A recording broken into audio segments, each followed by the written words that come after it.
Good morning. Okay, so today I have two things that I would like us to get through. The second one is not critical, so if we only get through the first thing, that's fine.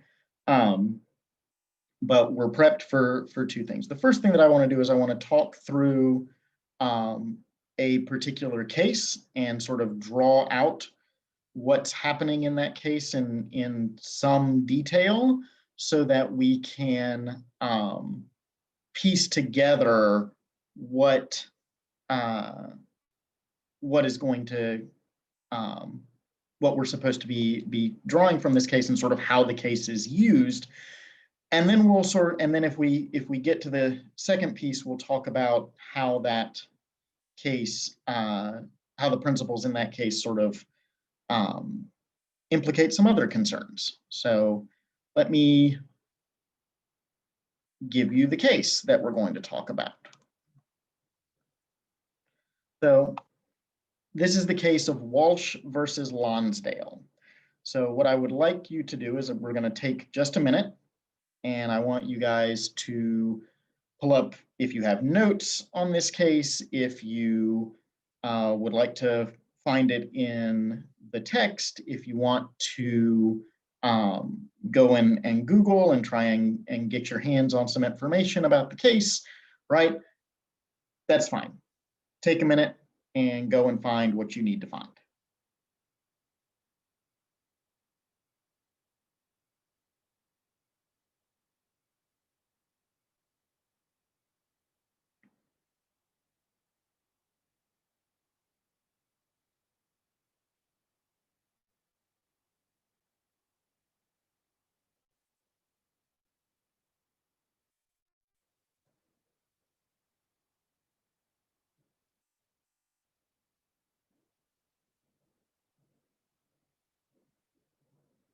Okay, so now we're going to take it from here. Let's start with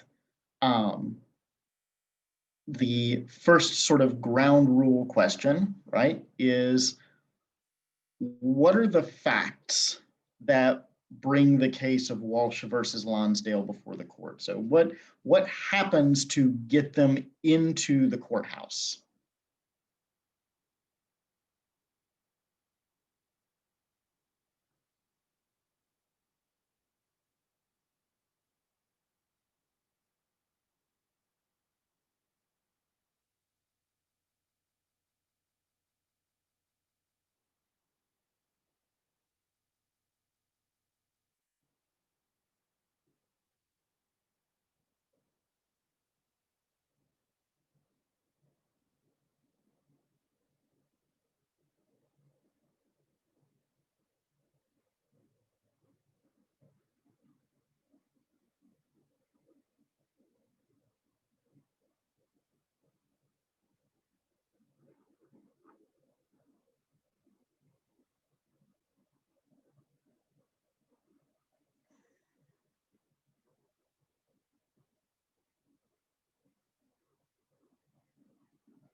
Right, right. These are all correct, okay?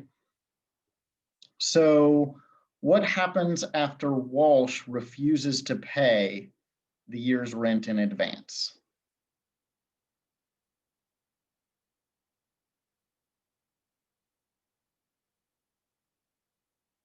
So what happens after Walsh refuses to pay?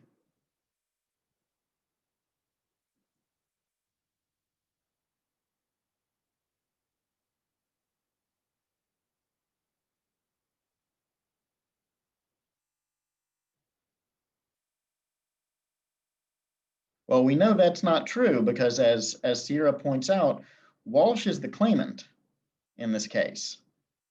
So Lonsdale did not go to court. So what happens after Walsh refuses to pay?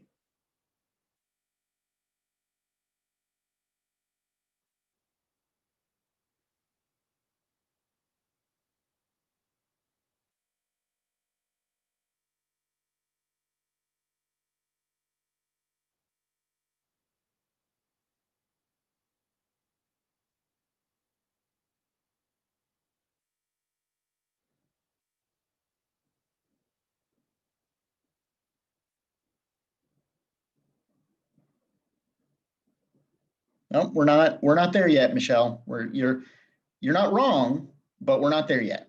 So what does the landlord do after Walsh refuses to pay?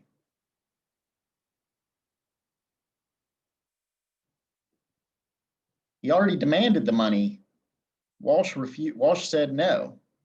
Yes, this is recording.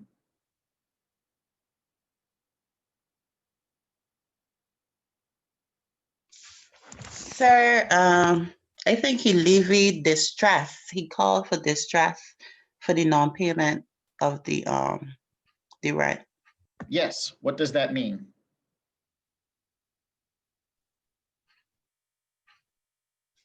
Have no clue. Fair enough, fair enough. Don't know is the first step to knowing. He goes and he steals the tenant's stuff.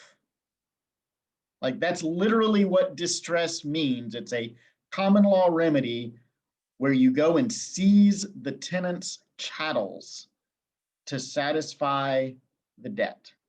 Right. The right of the landlord to take the tenant's chattels if they're behind on rent. Okay?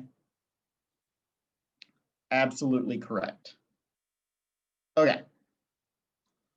So Walsh is bringing this claim. He's saying, hey, you're not entitled to this remedy. Okay? So let's take a step back and look at things a little bit more globally. Why do you think the landlord suddenly shows up and demands a year's rent in advance when he had been accepting quarterly payment in arrears? Actually, let me back up and ask a different question before that. What does it mean to pay rent in arrears?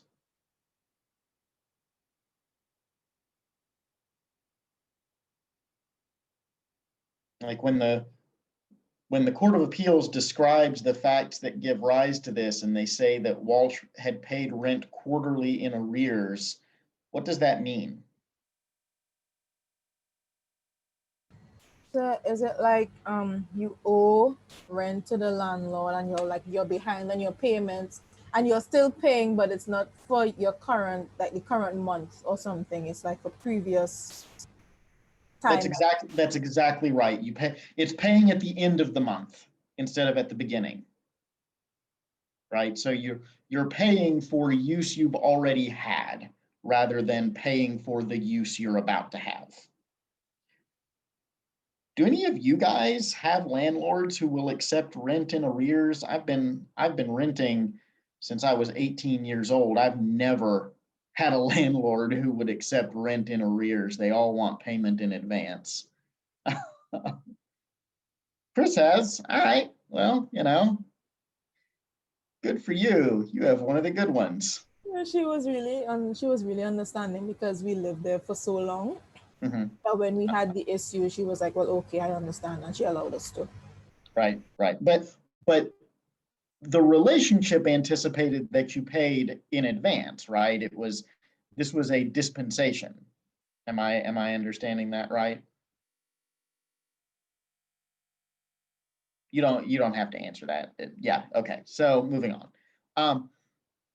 So we have this landlord-tenant relationship that had been going on. And right, paying rent in arrears used to be really common. And I think it may actually be more common in commercial leases like this one, where you have to take possession of the property in order to be able to make the money that will let you pay the rent.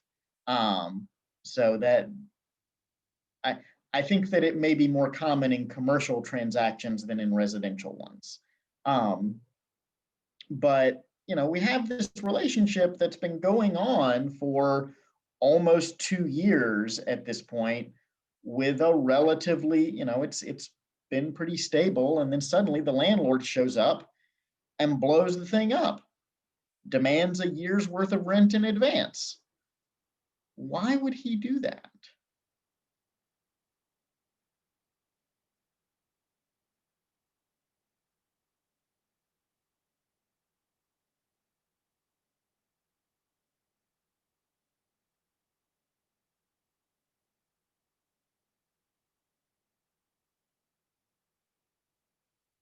That's absolutely a possibility, right? The landlord is running into some sort of cash flow issue and can't afford to wait over the course of the next year to get that money in hand, and needs all of it at once, right? Today.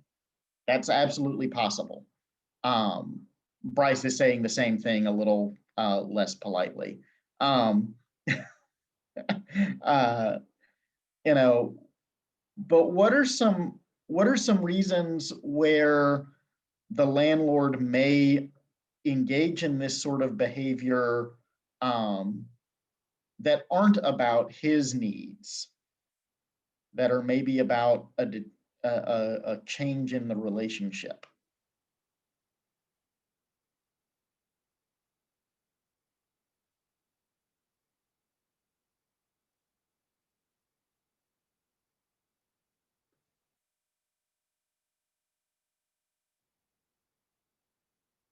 So think about it like this. The property's a cotton mill, and this relationship blows up in 1881.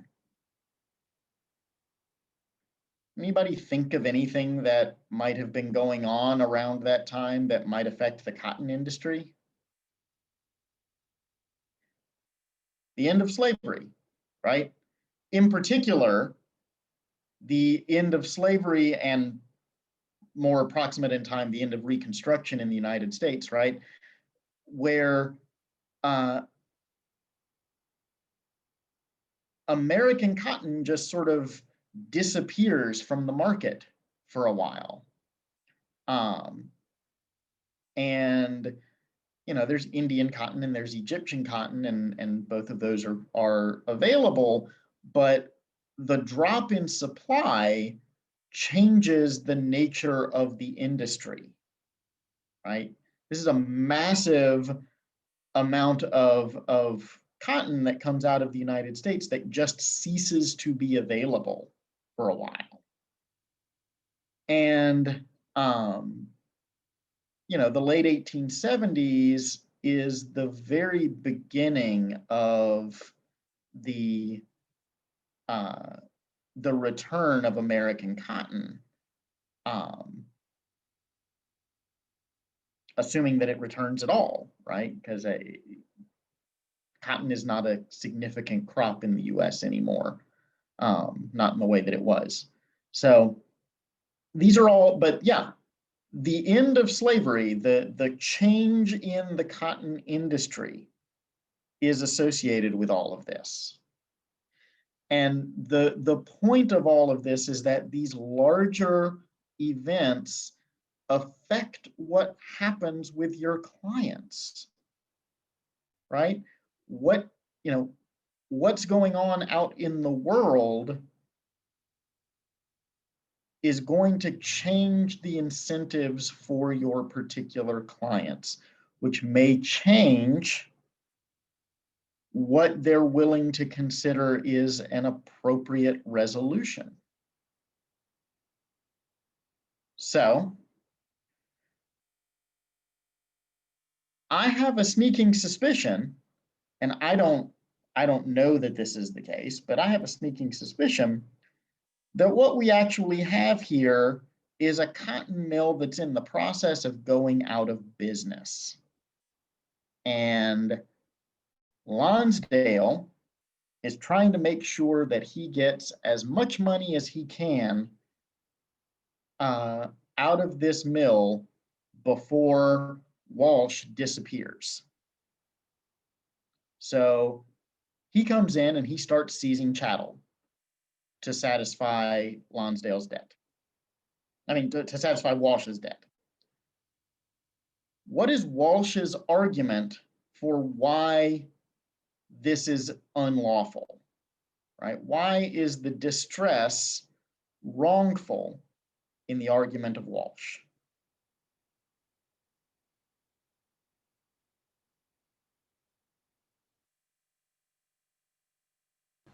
So why was it lawful or why was it not lawful? I didn't hear that part.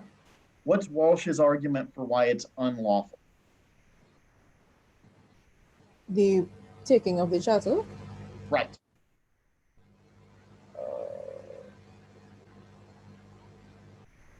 The lease wasn't properly signed? Okay. In what sense? Seeing that there wasn't like a formal lease or anything, you can't And just come why in. does that matter?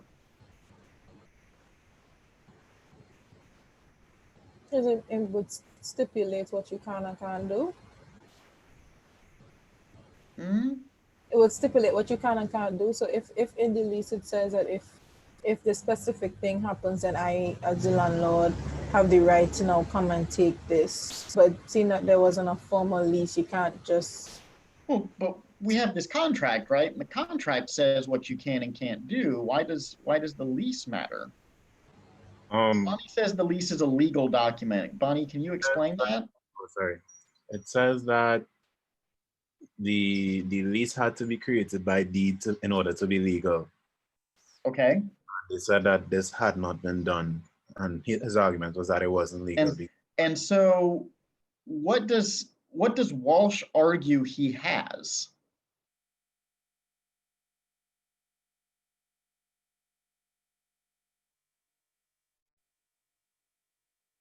So if there's this legal document that was supposed to be created, right, that was not created,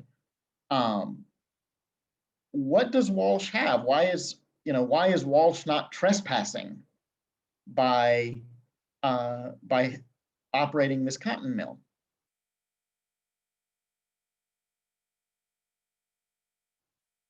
I'll need you to explain that, Bryce, because I think my understanding of audacity is different than the way that you're using it. Well, he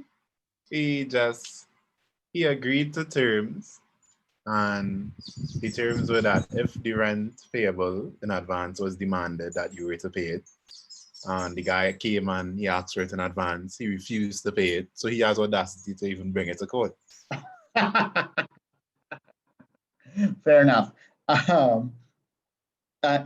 Certainly, as we say where I came from, he's got brass ones. But having audacity does not convey a right to property, right? Except under very specific circumstances that we'll talk about in a few weeks. But what right to this property does he have? Does he claim that he has?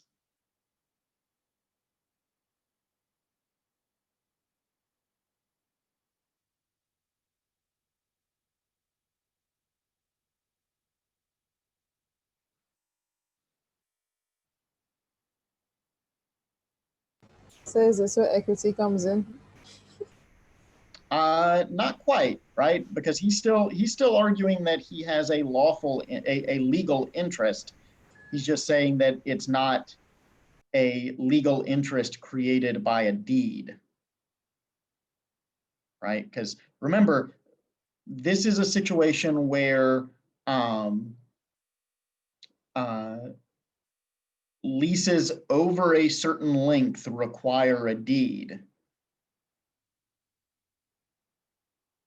So if he doesn't have a lease of the requisite length, what must he have?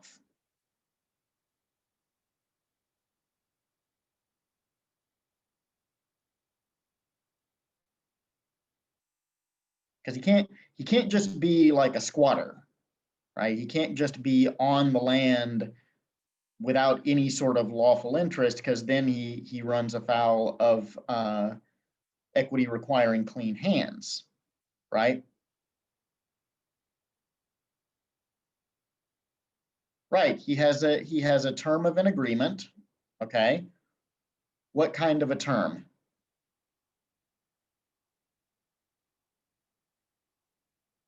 I mean, what does Walsh say he has? It's right here. Like, what's his argument? Anything like anything that you look up to look at this case will tell you what he says he has.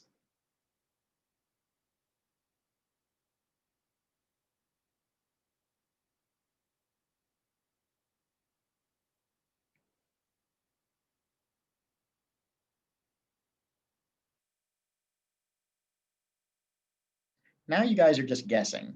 Like, look it up, pull out your book, pull out, look it up on Wikipedia, Google it, right? So that's, Bonnie, that's what the agreement says, right? You're absolutely right. That's the agreement, is that it's a 7-year lease. But Walsh's argument is that a 7-year lease requires a deed. And the contract said, oh, we're going to do a deed, right? We're going to execute a deed, but they never did. So without the deed, what does Walsh say he has? Because he can't have the 7-year lease without the deed.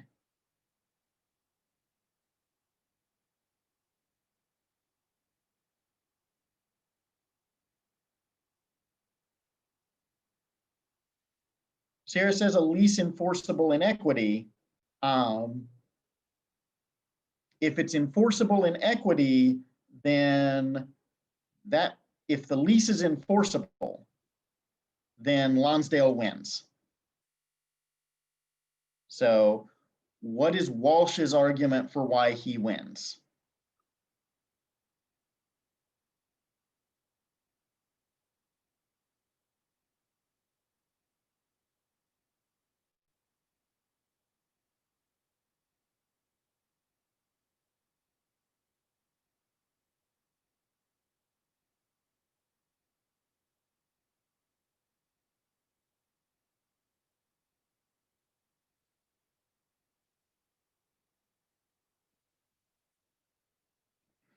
What terms did the landlord go against?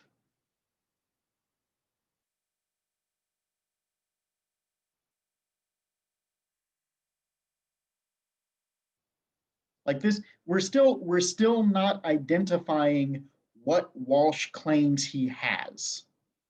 Like this is a very narrow question. What is Walsh saying? This is what I have. This is why I am entitled to be on this land. Because it's not the 7-year lease, because if it was the 7-year lease, then Walsh loses.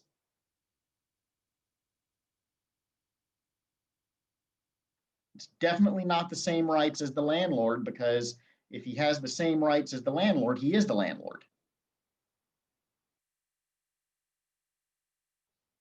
But remember, rent had been paid in arrears. So he's paying for occupation he's already had. So we can't rely on the fact that he's paid to justify his occupancy.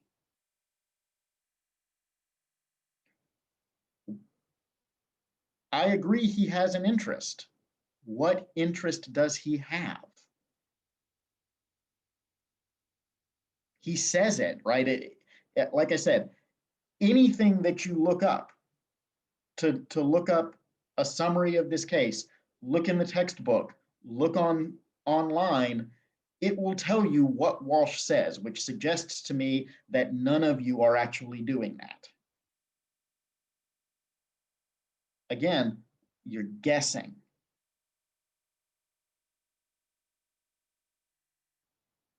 Still guessing.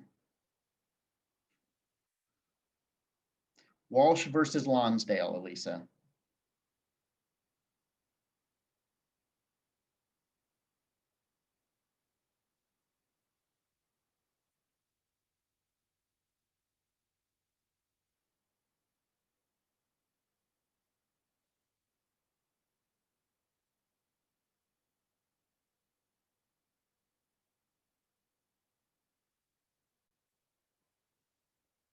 And I don't expect you guys to go and find the actual text of the judgment, because A, it's not going to be very easy to read, and B, it's not going to, and B, it's not necessarily super easy to find. But it took me literally 2 seconds of Googling to find an article that told me exactly the answer to the question I'm asking.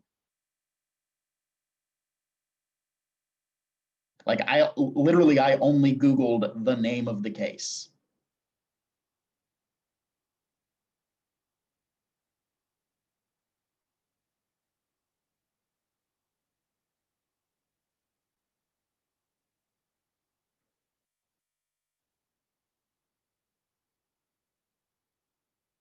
So is it a year-to-year tenancy?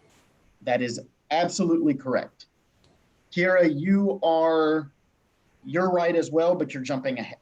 So I don't want you to think that you're wrong, but you're jumping a couple of steps ahead.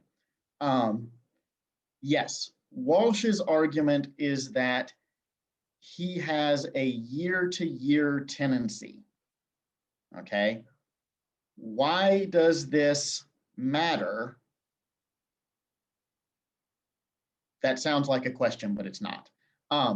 Why this matters, there we go. That's a better way of saying it. Why this matters is that year-to-year tenancies can be ended on 6 months' notice, which means that Lonsdale could show up in January, demand a year's rent, get it, and then in February say, oh, by the way, in 6 months, I want you gone. And Walsh would have no claim to recover that year's rent.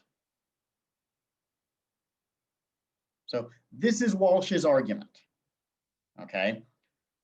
There's no deed, so I don't have a lease for 7 years. I must have a year-to-year tenancy because that's the legal interest that exists. That's the most legal interest I can have, is a year-to-year tenancy. Because I'm entitled to 6 months notice, Lonsdale cannot be entitled to more rent than the notice that he would be required to provide. So he can claim 6 months rent and give me 6 months notice, but he can't claim a year's rent. This is Walsh's argument. What does the Court of Appeals say? Kira, what does the Court of Appeals say?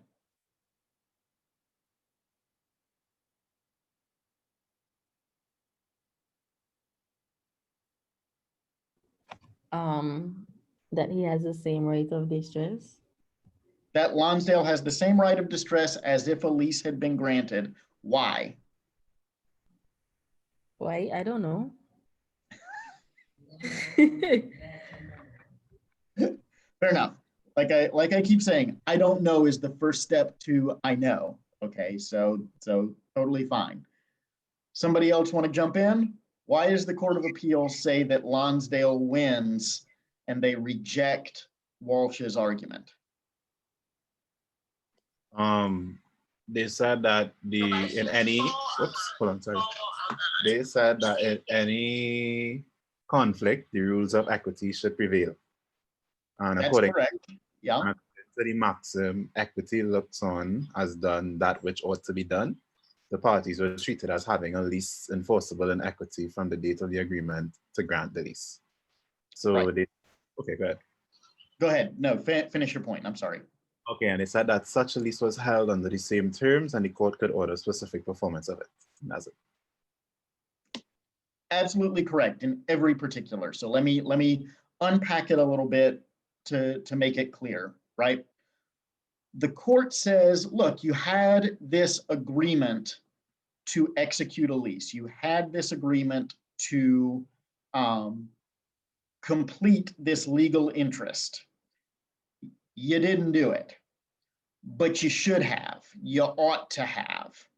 And so we're going to assume, we're going to treat you as if you did. Okay?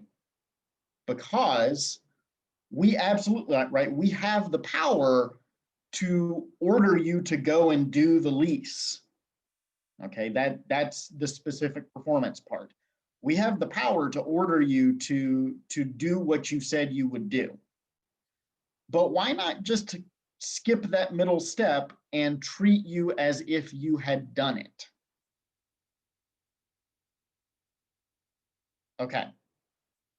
Does this make sense?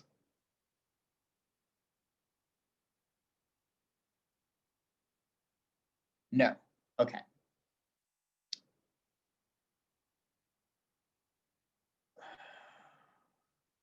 So the court's argument here, right? The court's reasoning is that if you agree to do something,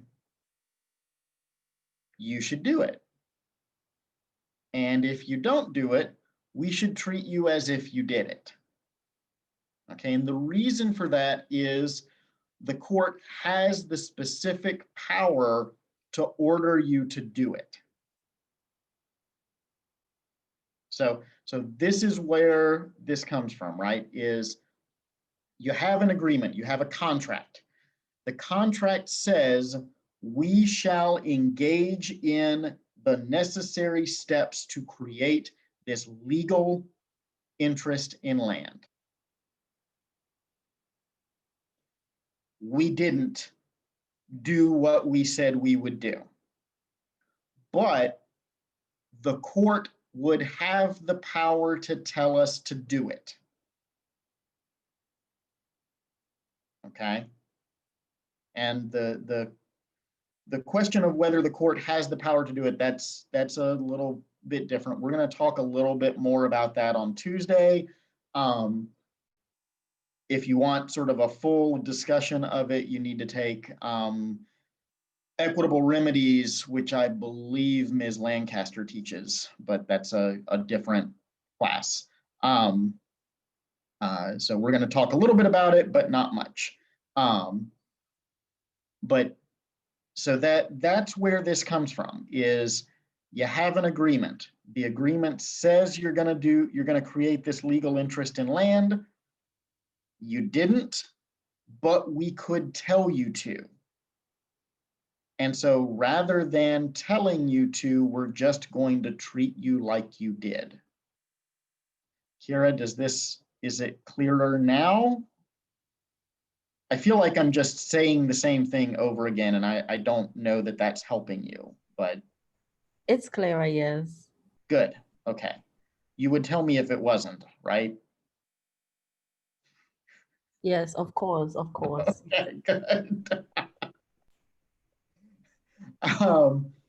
Okay, so that's where, we talked about on Thursday, we talked about how contracts create equitable interests. Okay, so last thing before we move on. Okay.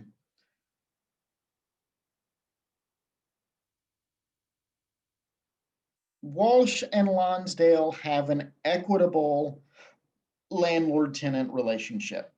And as the court points out, right, this does mean that Lonsdale has the right to demand a year's worth of rent in advance. but it also means that Walsh is entitled to the full 7 years. Right?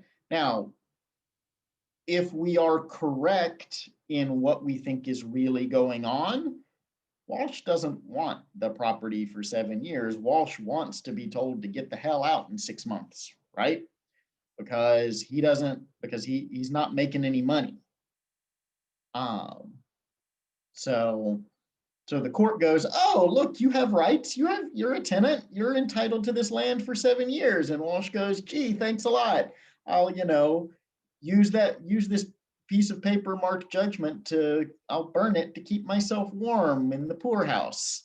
Um, you know, so so let me ask this question.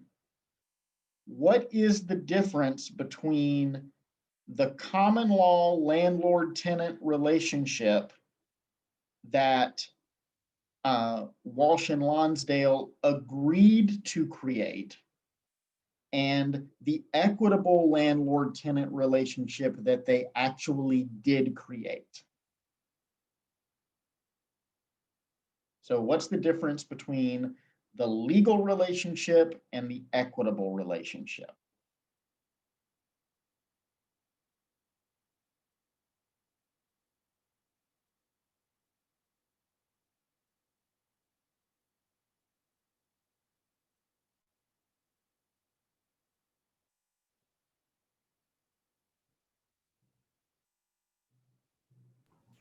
Wouldn't the legal relationship be landlord, tenant, developing that relationship?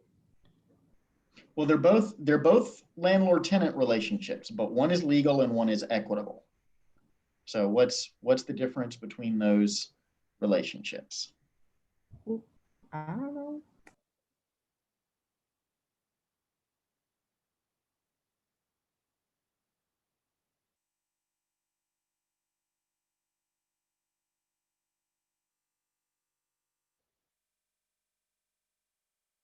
Legal always follows statutes and case law.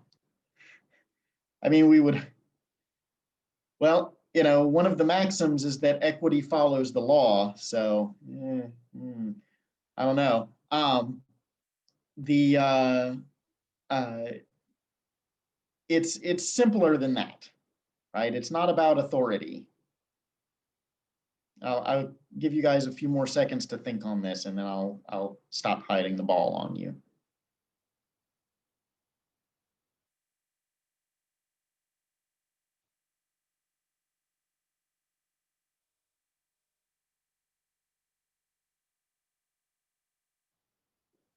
So who is a legal interest enforceable against?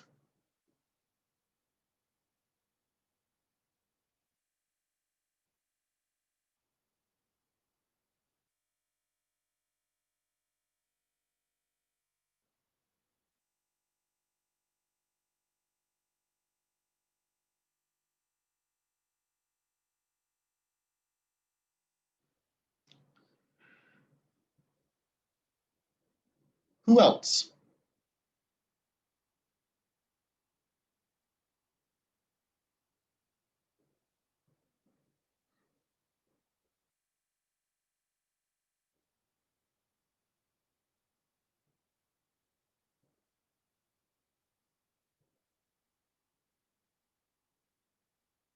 Legal interests are enforceable against the whole dang world, right? Jesus Christ himself cannot violate your legal interest in the land, right? Who is an equitable interest enforceable against?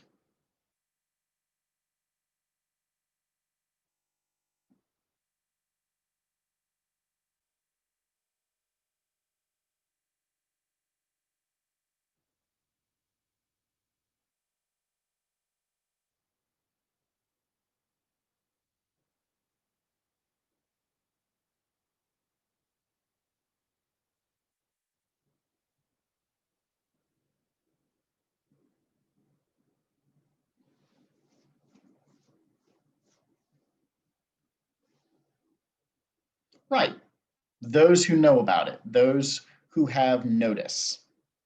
Okay. Absolutely correct, Keandra. So let's throw this out here and sort of, think about this for a little bit. Let's assume that Walsh and Lonsdale, nothing changes about Walsh and Lonsdale's relationship except, a month before Lonsdale shows up to demand the year's rent in advance, he drops dead. And in fact, it's Lonsdale Jr. who shows up to demand the year's rent in advance. We change that, who wins?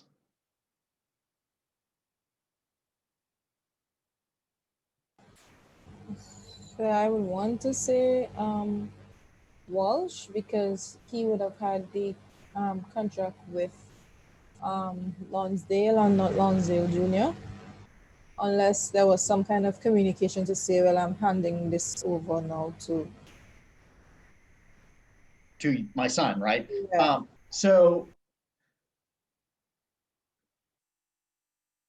I don't necessarily, I don't think there's a right or a wrong answer to who wins the case. I think that you can argue both sides, right? But the answer has to acknowledge that the question that turns on is whether Lonsdale Jr. has notice. Okay, whether he has notice of the equitable interest. If and I think that you have to infer from that from the facts that you have whether he has notice or not. But I think that there's room for you to either decide that that inference is appropriate or decide that it's not. Okay. But the important thing is recognizing that the question turns on notice and that whether he has notice has to be inferred from the facts. Okay. Whether you make the inference is not super important. Does that, do we feel like we have a better grip on like how these contracts give rise to equitable interests and why, why it matters whether this is a legal interest or an equitable interest? Can you go over it one more time? Sure, absolutely. Okay. So the issue with Lonsdale Jr.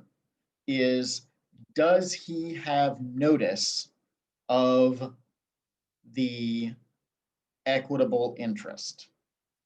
Okay, does he know of the contract giving rise to the equitable interest? And, you could easily tell a story where he does, right? He's going through his father's papers and he finds the contract and he goes, oh, we have the right to, dad had the right to demand a year's rent in advance from this guy, which means now I have that right. And so I'm going to go and do that. So that's one story that you can tell. Or you can tell the story where, dad just tells him, oh yeah, when you go and talk to Walsh, tell him you want a year's rent paid in advance. And there's no explanation of that. It's just, you should make this demand. And in that case, arguably Lonsdale Jr. doesn't have notice. Okay. And then does the equitable interest apply to Lonsdale Jr.?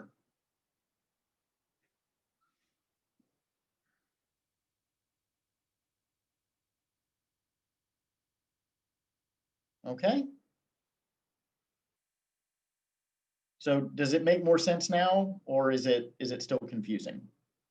We've got 5 minutes left, so we can try and take another crack at it if you're still confused, or we can call it a day. Okay, I'm confused because what exactly is the equitable interest? Right. Okay. So equitable interests can take any form that a legal interest can. So you can have an equitable interest in fee simple absolute. You can have an equitable interest in a lease. You can have an equitable interest in a defeasible fee or a life estate, right? Anything that, all the stuff that we talked about with the estates unit, all of those are legal interests. You can have equitable versions of all of them. Does that help? And the only difference is who it's enforceable against. Okay, does that help? Honestly, no, I'm still confused. Okay, what's got you confused? I guess I'm trying to see what's the difference between the legal and the equitable interest. Yeah, and that's a really fair question, because in 2020, with a modern title registration system, there isn't a difference. All the equitable interests are inserted into the chain of title in the registration system, and so all subsequent purchasers have notice, right? There's no mechanism whereby the difference between legal and equitable interests in a modern system matters. But not everywhere in the Caribbean has a complete title registration system. I've read some things that told me the list of what places do and don't, and sort of places where it's still partly implemented. And I can't remember off the top of my head. I think St. Kitts may not have a complete title registration system, possibly St. Vincent. Don't hold me to that.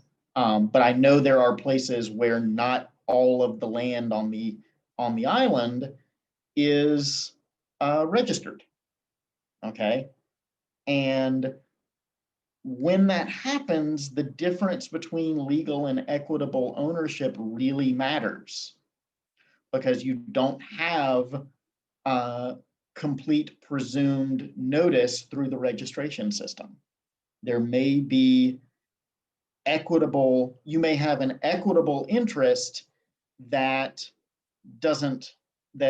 you can't enforce against a bona fide purchaser for value without notice.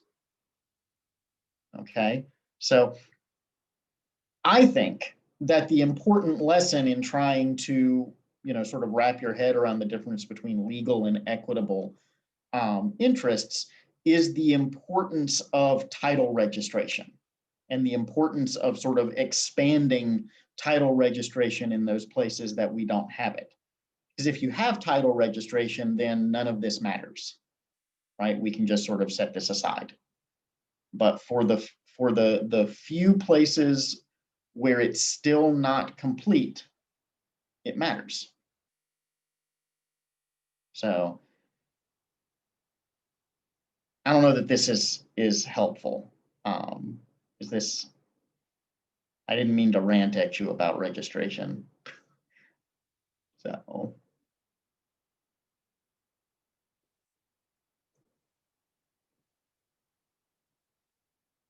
How do we feel about this?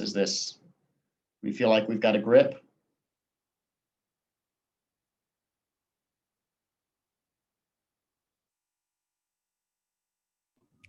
Not really, but I would read Owuso's book and see if that kind of piece together something, and I'll email you if I have any other questions.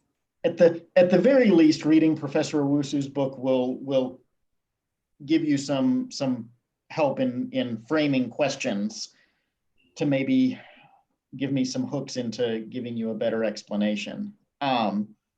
So that I would definitely encourage that. Okay, we're out of time.